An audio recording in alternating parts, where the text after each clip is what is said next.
Hello everyone and welcome to my playoff predictions video for the 2021 NBA playoffs. I'm going to be detailing every series, giving a bit of explanation for my selection, and ultimately deciding who I think will be the NBA champion this season. If you guys want more NBA content throughout these playoffs, consider subscribing. I'm going to be uploading 5 or more videos a week, nightly recaps of games, along with any other news or discussions that seem fitting. There'll be a ton of NBA content, so if that is something you are interested in, then be sure to check that out. With that being said, let's get right into it. And first off, Utah in 5. I think Utah are definitely the better team here. They have superior players at most positions. Rudy Gobert is a similar player to JV, but definitely better. They just have superior depth as well, in my opinion, although Memphis are very deep, and they also have much superior playoff experience. We don't fully know the health of Donovan Mitchell yet, although he is expected to be back. But that being said, even without Donovan Mitchell, if they need to rest him a little bit in this series so he's ready for the second round, I still would fully expect Utah to have enough to beat Memphis. Of course, John Morant and Memphis have just come off a very big win against the Golden State Warriors to get them into this A seed. Joe Ingles has been playing very well. Jordan Clarkson has had very good moments as well.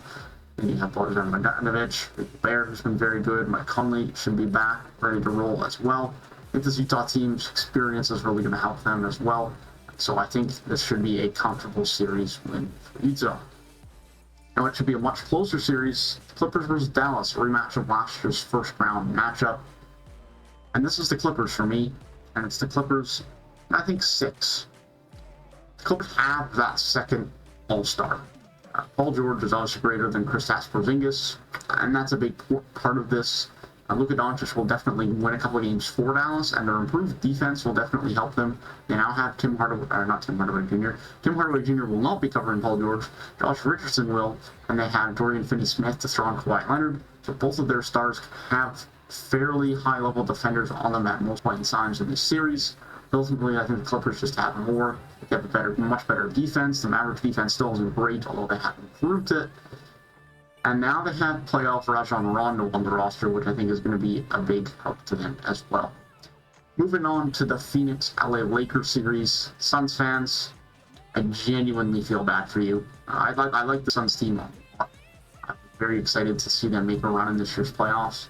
And honestly, with Chris Paul getting older, this is probably going to be their best year to win it, unfortunately. And unfortunately, the Lakers' injuries royally screwed you guys over, with you guys now having to play the Lakers in the first round. With that being said, I don't think this is the Lakers are going to win, because now I think it's the narrative, the Suns are done. I don't think the Suns are done. Now, I don't think the Suns are the favorite in the series. I also recognize AD hasn't been playing that well. LeBron's health is still a question mark. And the Suns are just genuinely a good team that could arguably give the Lakers a very good series when they're healthy anyways. There's been question marks of some of the rotations that the Lakers are going to be using. Like Drummond and AD out in the court not working that well. So I think AD will see a lot of time at the 5 in the postseason, especially in this series. And some of the size after Ayton for Phoenix is a question mark. I do have the Lakers winning this. However, it is going to be in 7. I think it's going to be a close, well-fought series. I think Chris Paul and Devin Booker are going to keep them in the series as well. Bridges will be on LeBron, which will be serviceable enough to contain LeBron to some degree. But I think the Lakers are going to come out victorious in this series. As far as the Denver-Portland matchup goes, if Jamal Murray was on the team, I don't even think twice about this Denver wins. Because he's not, and Portland have won 10 of their last 12, this is going to be a tight one. This goes 7 games for me. I think it's going to be a very tight, well-fought series. This is not 2 great defensive teams, and Denver are really outnumbered at the backcourt now. No Jamal Murray, no Campazzo, no Will Barton. Now Campazzo and Will Barton, they are hoping to have back at some point in time in the series, at least from my understanding. Jamal Murray is out for the playoffs. He's out for the season. And this is going to be a very exciting, high, explosive offensive series. It's going to be a great one to watch as a neutral fan. But I got to go with Denver and the eventual MVP, Nikola Jokic, and the Denver Nuggets over the Portland Trailblazers. I just don't, even though these teams are both bad defensively, Portland's just another level of bad defensively. I think bottom 3 in the league.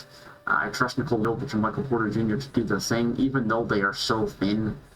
I really don't trust that Portland defense. And that's enough for me to take Denver over Portland in 7 games. So I think it's honestly a coin flip. But I go with with Denver in 7. To the Eastern Conference, I'm not going to talk about this much. Philly in 5.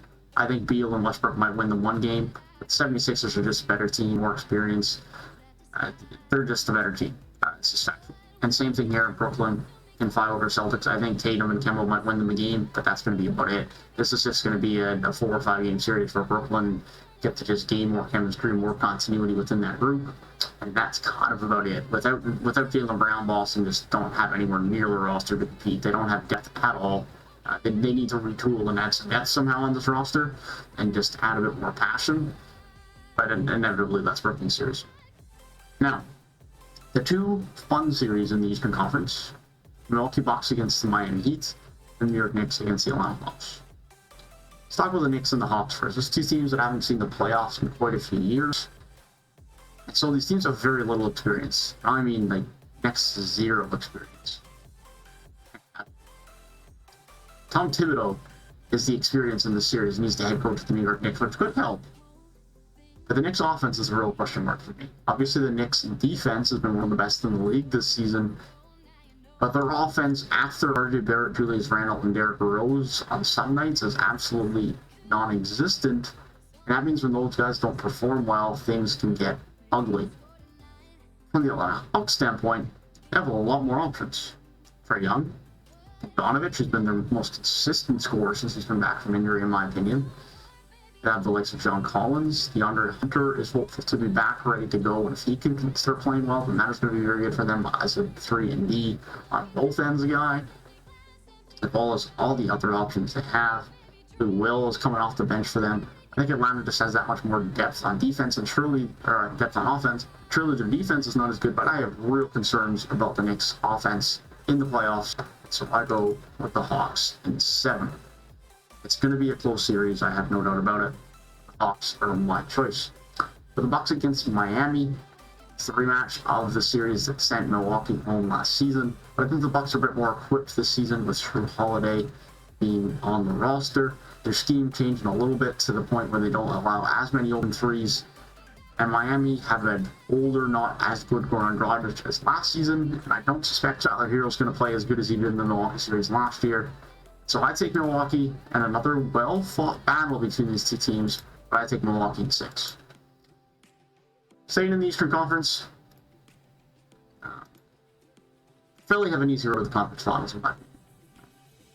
I don't think any of these teams are giving them a challenge. Atlanta's defense is just not up to par. Ben Simmons is going to be draped all over Trae Young. They just don't have the options. Tobias Harris can be on Collins, and Joel Embiid is going to have Capella. I just don't think Atlanta match up against Philly at all.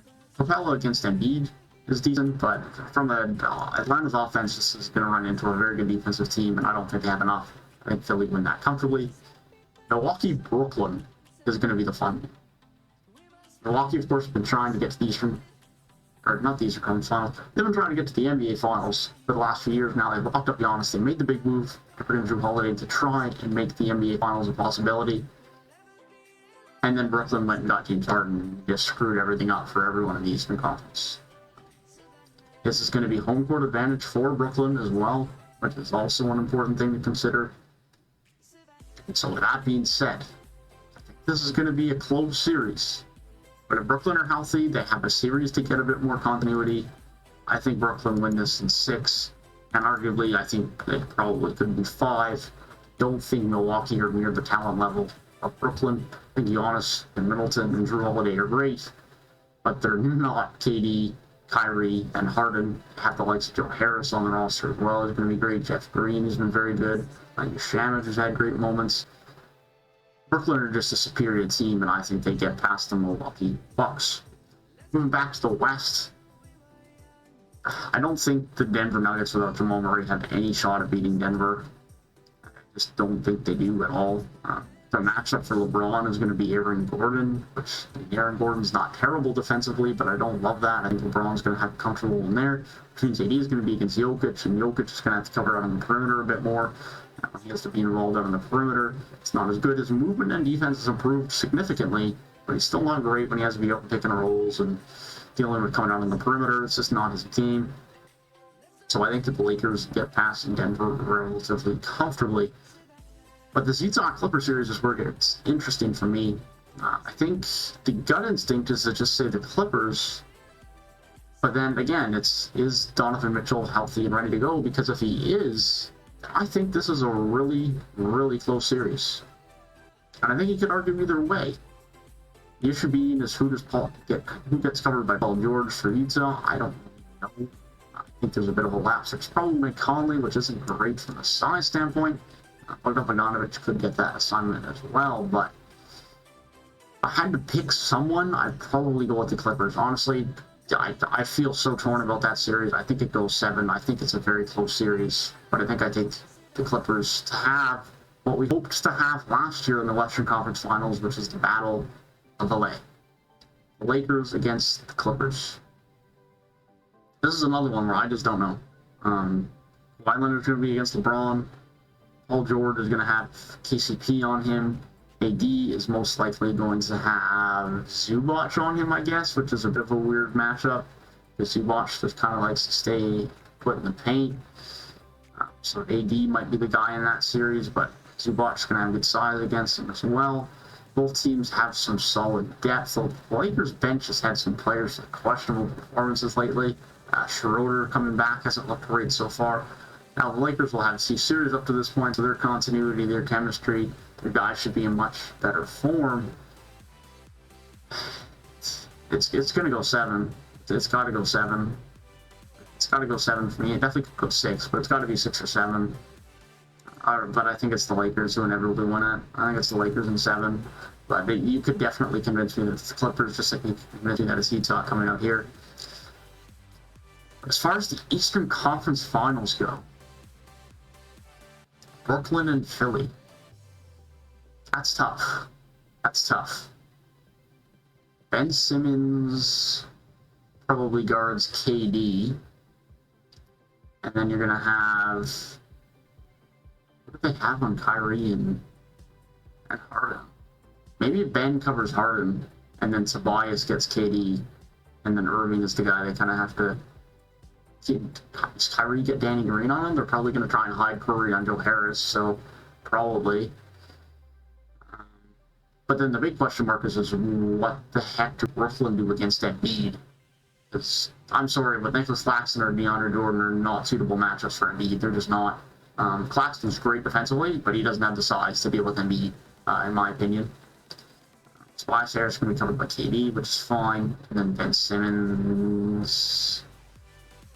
I don't know who guards Ben Simmons. If Ben Simmons can actually get an ounce of testosterone in his blood, then that might help Philly in the series, because I don't know who that matchup is. Kevin Durant might have to guard him, and then Joe Harris gets Tobias, but Joe Harris, I don't know, man. There's weird matchups, because Philly are just so big, you know? Philly's size just really makes it tough. I think Harden and Kyrie probably hide on Seth and Danny Green. But I think Brooklyn just have the better team. As much as Joel Embiid is going to give them problems, I think the Nets are just the better team overall and have more offensive options. Don't think their defense is going to kill them too much against the Sixers, but it might against the Lakers. This is probably I think it's the first time we've seen a 7 seed in the NBA Finals. KD is going to be against LeBron, and we're going to see Claxton or DeAndre Jordan or Blake, any of those guys at any point sign against AD. Just going to be interesting, to say the least. And then KCP and Schroeder, I would assume, will probably be the most common matchups on Harden and Kyrie Irving. And Brooklyn's defense is not that good. The Lakers' defense is very good, which is going to be tough for the Nets. Although I think they're going to get past Philly's defense. I think the Lakers' defense is just another level of effort and compete, especially when LeBron turns it up in playoff time if he can remain healthy. I think the Lakers go back-to-back. I just don't see anyone else really match with the Lakers in this way that the Lakers can match up against other teams. I think that defense is just on another level, and I think that offense can turn up enough come the postseason to win them back-to-back NBA titles. I'd love to see the Lakers not win it. It's nice to have everyone else win every once in a while, but I think the Lakers are the best team and be well deserving of the title. But you could convince me of 4 or 5 other teams on this bracket that could win the NBA title this year. It is that close, and there's a lot of ones where it's just like, I don't know. You can pick either teams, but let me know down below who you guys think will win the NBA title this season. And be sure to check out the rest of my videos as we continue through NBA content on this channel. Previous to this video today, there would have been a Utah Jazz video that had come out discussing their runs in the playoffs, and later tonight, after the 4 first-round games of the day, we'll be talking about all of the games and my thoughts. With that being said, I hope you guys have a great rest of your day, and I will see you guys in the next one.